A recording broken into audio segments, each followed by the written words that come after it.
day, grade 10 learners! Welcome to our TLE class. Hope you are in good condition and healthy. Hi, I'm Teacher Johnny, your teacher in agricultural crop production. Our lesson for today is all about how to prepare ground media and sow seeds. Our objectives: find and describe seed sterilization, sanitation, shed, seed beds, and seed bags. Second is to identify the components of growing media. Third objective in our lesson for today is to discuss the methods of soil sterilization. So these are the definition of terms that we should know. First, soil sterilization.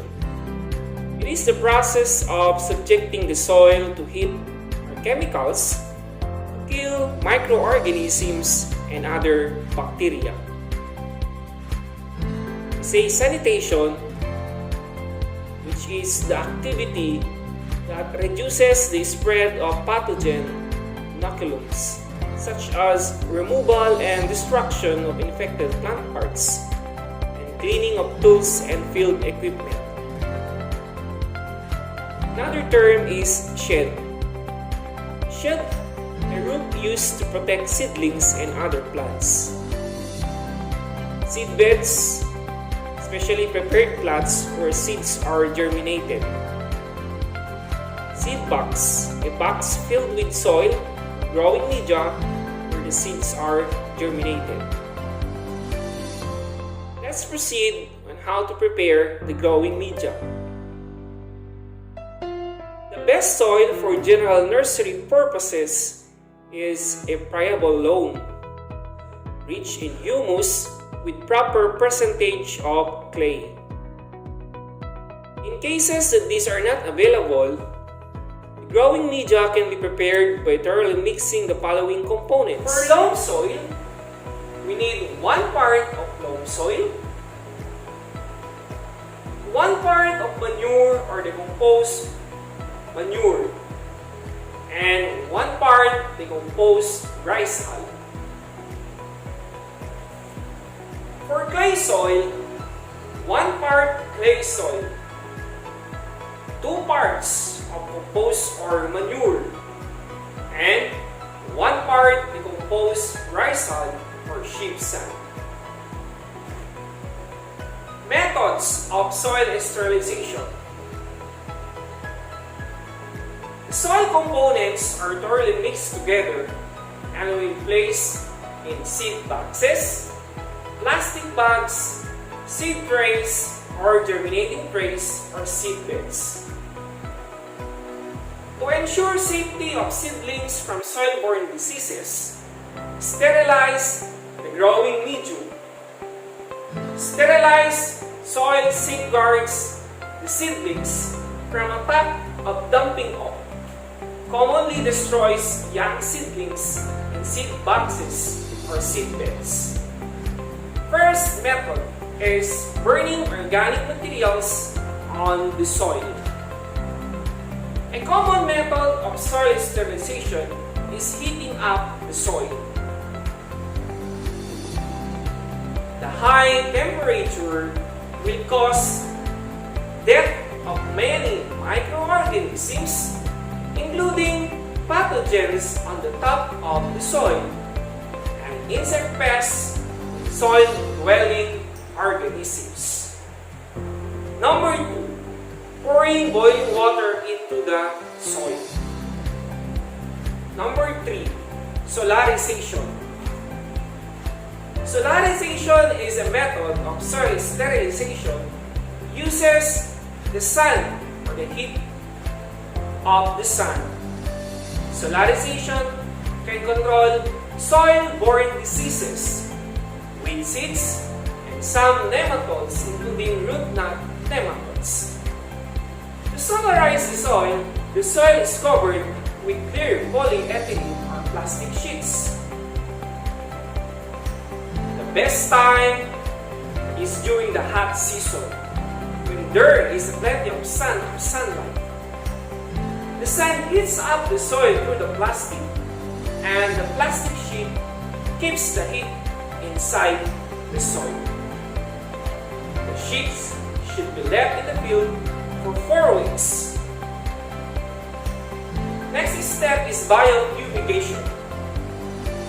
Soil-borne pests and pathogens can be suppressed by chemical compounds that are released during the decomposition of certain crops, and this is called biofumigation. The chemical compounds that kill or suppress pathogens are principally isothiocyanides. These crops with biofumigation potentials are used as the rotation crop, companion of green manure. 5 is through chemical treatment.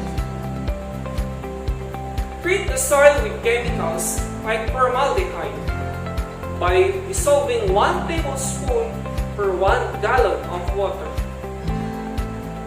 However, the use of chemicals is not environmentally friendly because these chemicals may kill not only destructive microorganisms but also the beneficial ones. They are also hazardous to our health when inhaled. Let's proceed with how to sow seeds. Sowing seeds based from INGO 2005, that sowing is the most important operation in crop production. The seed must be placed at a required depth in moist soil so as to get the optimum condition for their germination. Too shallow sowing results in germination due to inadequate soil moisture topsoil layer. Similarly, if the seeds are sown very deep into the soil, the young seedlings may not be able to push shoots above the thick soil layer. Seeds must be sown at proper depth and should be properly covered with soil so as to get the adequate moisture in its germination. Further explains that if the intention is to produce seedlings for backyard garden, it is convenient to sow the seeds in seed boxes, plastic cups, fruit juice containers, small polyethylene bags, or germinating trays. However, if you need to plant in a commercial scale, it is logical to sow the seeds in seedbeds, because 1 hectare of solanacea crops requires 52,000 to 68,000 seedlings, which need 10 plants with measuring of 1 by 10 square meters. How to grow seedlings? To grow seedlings requires patience and extra care. Vegetable seeds vary in sizes. Generally speaking, small vegetable seeds are safe to be sown because they are delicate ones.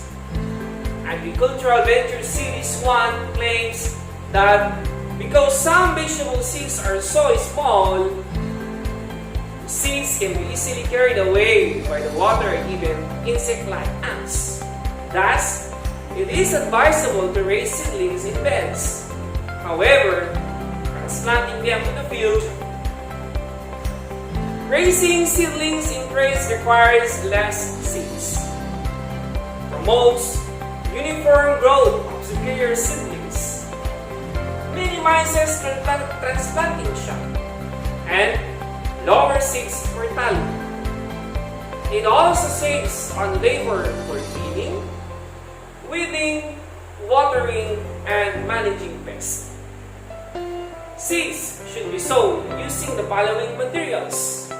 We have seed trays, boxes, seed beds, individual plastic bags, and use plastic caps in contents. So we have here now the pictures. First picture has our lettuce seedlings in seedling phase. Second picture is pechay seedlings in seed boxes. The third picture are pechay seedlings raised in seed beds. And the last picture are vegetable seedlings grown in plastic cups. Pictures courtesy of Jones Rural School, Jones, Isabela. Steps in sowing seeds in seed boxes and seed beds. The INGO enumerated the different steps in sowing seeds as follows. First, moisten the soil media. Sow the seeds in rows or broadcast evenly and thinly. Broadcasting is spreading seeds evenly to the top of the ground and covering the seeds subsequently with a thin layer of soil. These methods of sowing is less satisfactory than sowing seeds in rows few centimeters apart unless pricking is to be done. Broadcasting of seeds, however, is not advisable because of the following reasons. First, the air circulation between the plant is not sufficient. Seedlings dry less quickly, and such condition is favorable for the growth of media. Weeds are harder to control, and it's hard to produce stocky seedlings because seeds are not properly covered with soil. Third step is to cover the seeds with a thin layer of fine soil, sufficient enough to cover the seeds. Press down firmly the whole surface of the seed box or seed bed with a flat board and ensure a compact surface. And number 5, water the seed beds or seed boxes using a sprinkler or with fine hose or water hose with fine spray.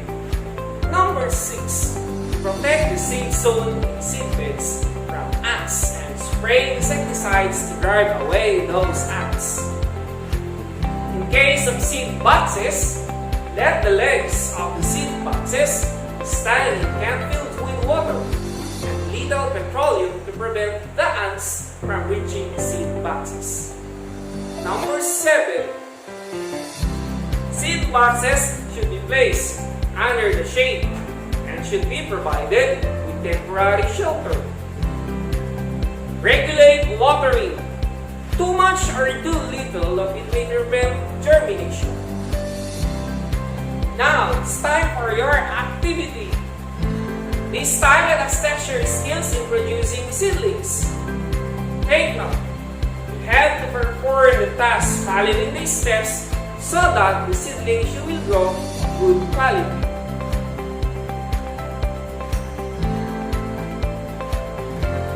The seeds you are to sow are certified both from reliable source or seed stores to ensure high percentage of germination. These seedlings you raise will be used in your prepared garden plants and for your next performance task. Each student has to gather its own growing media, mix thoroughly, and sterilize the soil ready for sowing. And the title of the activity would be Preparing Growing Media and Sowing Seeds. Step 1 or procedure number 1. Prepare your growing media based from our lesson for today. Sow at least 50 eggplant seeds in any variety. Use seedling tray or any recycled container for this activity. Please take pictures with the following captions. Picture 1A, preparation of growing media. Picture 1B, sterilization, that is pouring of hot water. Picture 2, seed sowing. This is not the actual seed sowing in trays or any recycled material. For any informations, questions, you may PM me or privately message me or text or message in our GC. That's all for today. See you next meeting or our next episode of this video. Goodbye, grade 9 learners. Goodbye, grade 10 learners.